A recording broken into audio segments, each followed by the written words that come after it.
This is Jim Fetzer of James Fetzer News with my very special guest today, Stephen Lendman, who has written widely about events in Haiti.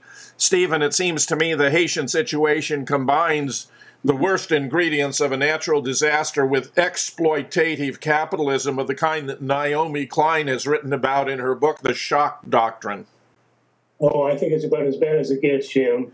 Haitians have been set up. Haitians have been plundered for 500 years, over 500 years.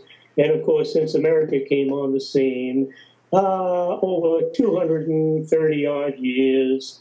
Oh, a little bit, 1776 to the present, Haitians were enslaved until they became free officially on January 1, 1804.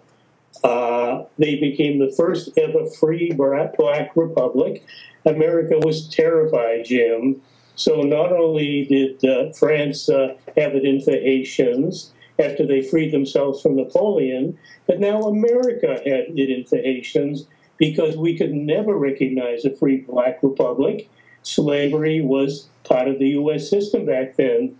So the only time Haitians had a moment of peace was a brief interregnum after January 1, 1804, and the period under John Bertrand Aristide, and to some extent under René Preval in his first term from 1996 to 2000.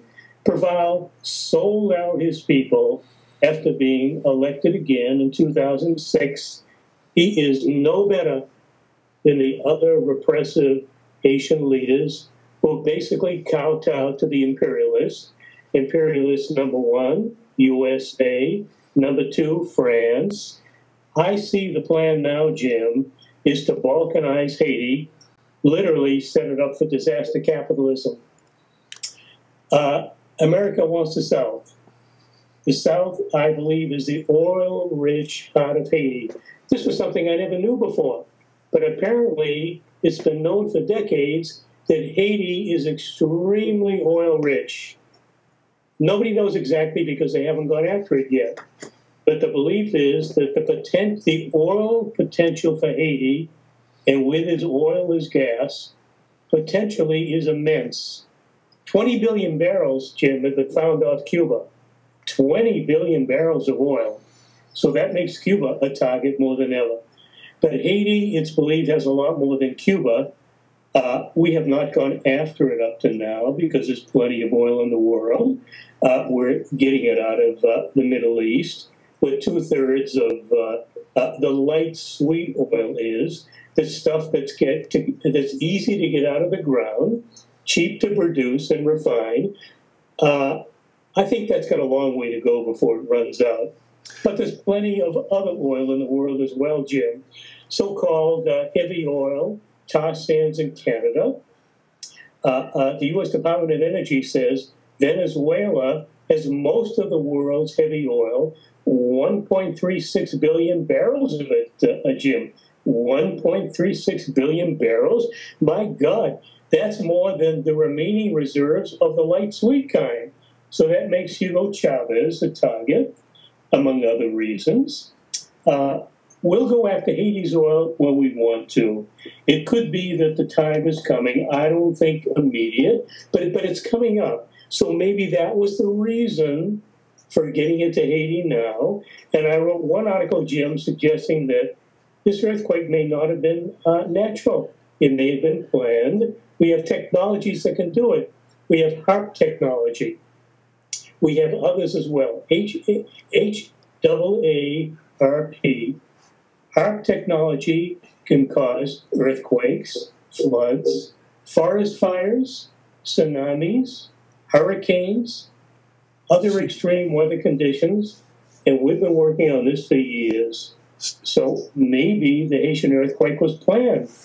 And it's not accidentally, Jim, that the U.S. Marines and paratroopers showed up pretty quickly after that earthquake. That was rather stunning, Stephen, and as you remark about HAARP, this is an enormous facility in Alaska, highly classified, that has the capacity to bounce concentrated forms of energy off of the ionosphere onto particular locales. It has been suspected of being responsible for the enormous tsunami that swept Southeast Asia. It may have been involved with Hurricane Katrina, which appears to have had a political motivation to disperse the black population concentrated in New Orleans all over the country to dissipate democratic influence in that state, which may account for why it has taken so long to clean things up, deliberately, purposefully. Maybe that's why Brownie was doing such a great job.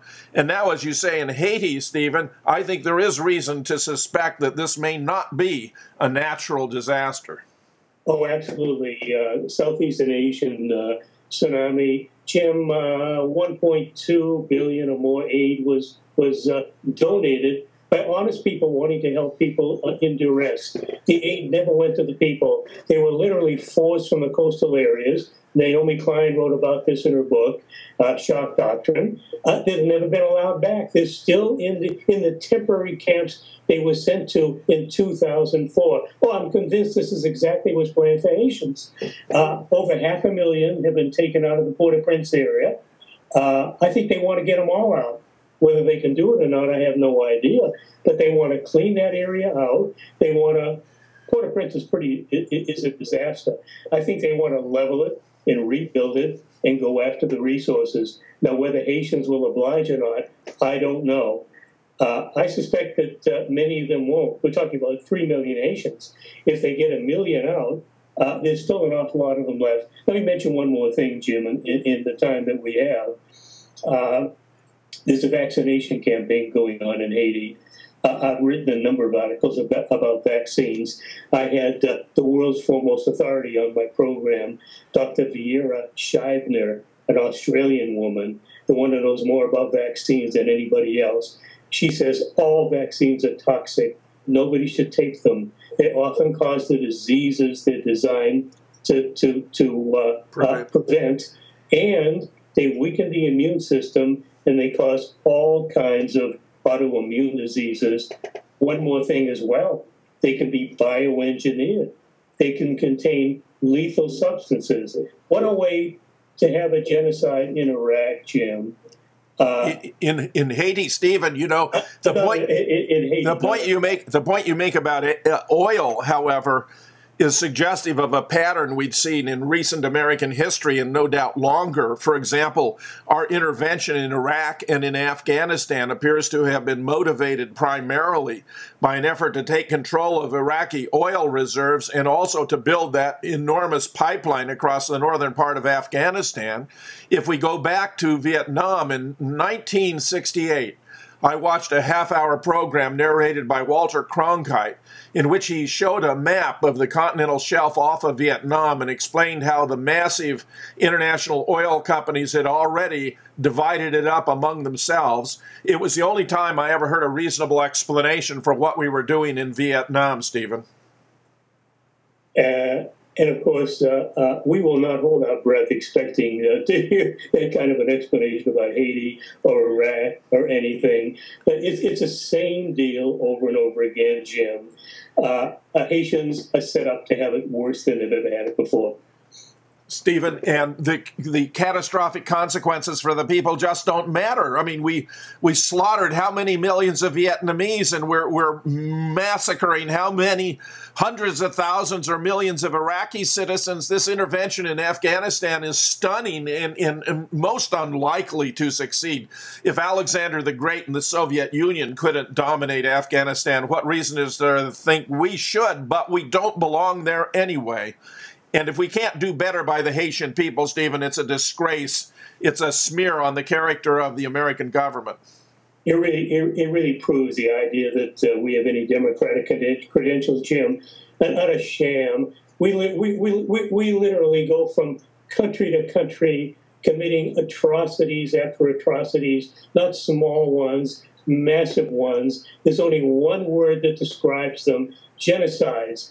Go back to the beginning, take it all the way up to the present, and we really are the United States of genocide. Let's get rid of the word America and call it what we are, the United States of genocide. We should be ashamed. People need to know about this. people shouldn't need to stand for this any longer. We need to do something about it, Jim. Get enough people to realize what's going on so that we are outraged enough to absolutely refuse to tolerate it. Stephen, thank you so much for your good work. Jim Fetzer of James Fetzer News, thanking you for being here with us today.